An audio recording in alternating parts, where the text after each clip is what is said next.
നമസ്കാരം. Welcome to diamond sports. Match number 6 F C Goa versus Jamshedpur F C. കളി തുടങ്ങിയ ആദ്യ മിനിറ്റിൽ തന്നെ എഫ് സി ഗോവയുടെ ഭാഗത്ത് നിന്നും തുടരെയുള്ള അറ്റാക്കുമാണ് കാണാൻ കഴിഞ്ഞത്. ജംഷഡ്പൂർ എഫ് സിയെ ഒന്ന് സെറ്റിലാകാൻ പോലും അനുവദിക്കാതെ നല്ല അറ്റാക്കുകളാണ് എഫ് സി ഗോവയുടെ ഭാഗത്ത് നിന്നും ഉണ്ടായത്. ആദ്യ 4 മിനിറ്റിൽ തന്നെ 5ഓളം ഷൂട്ടുകൾ കാണാൻ കഴിഞ്ഞു.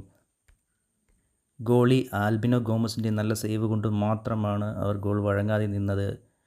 അതിലൊരു നല്ലൊരു റിഫ്ലക്ഷനുള്ള ഗോൾ സേവും കാണാൻ കഴിഞ്ഞു.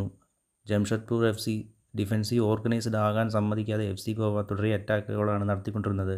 ജംഷഡ്പൂർ എഫ് സിക്ക് ഒരു സെറ്റിലാവാൻ ഒരു 15-20 മിനിറ്റോളം വേണ്ടി വന്നു. അതിനുശേഷമാണ് അവർ മിഡ്ഫീൽഡിൽ കൺട്രോളില്ലെങ്കിലും ഡിഫൻസിൽ നല്ല ഓർഗനൈസ്ഡ് ആയി. പിന്നീട് ആദ്യ പകുതിയുടെ ഇഞ്ചുറി ടൈമിൽ എഫ് സി ഗോവ അർമാൻഡോ സാദിക്കിലൂടെ ഗോൾ നേടി. സ്വാഭാവികമായും അർമാൻഡോ സാദിക്കുവിൻ്റെ ഈ ഗോളിലൂടെ ഗോവ വിജയിക്കും, അർമാദിക്കും എന്ന് കരുതിയിടത്താണ് ഒരു ട്വിസ്റ്റ് ഉണ്ടായത്.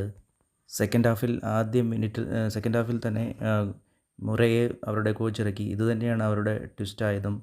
സെക്കൻഡ് ഹാഫിൽ രണ്ട് ടീമുകളും അങ്ങോട്ടും ഇങ്ങോട്ടും നല്ല രീതിയിൽ അറ്റാക്കുകൾ ചെയ്യുന്നുണ്ടായിരുന്നു.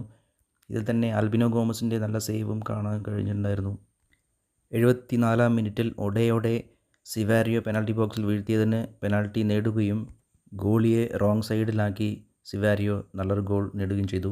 അങ്ങനെ കളി 1-1 സമനിലയായി. രണ്ടാം പകുതിയുടെ ഇഞ്ചുറി ടൈമിൽ മുറെ ഗോൾ നേടി. അദ്ദേഹത്തിൻ്റെ അൺഎക്സ്പെക്റ്റഡ് ടച്ചും പെർഫെക്റ്റ് ഫിനിഷുമാണ് കാണാൻ കഴിഞ്ഞത്. അങ്ങനെ 2-1 ജംഷഡ്പൂർ എഫ് സി ഇഞ്ചുറി ടൈമിൽ ഗോൾ അടിച്ചു. വിരുന്നുകാരായി വന്ന് JFC 3 പോയിൻറ്റും കൊണ്ടുപോയി എന്ന് തന്നെ പറയാം.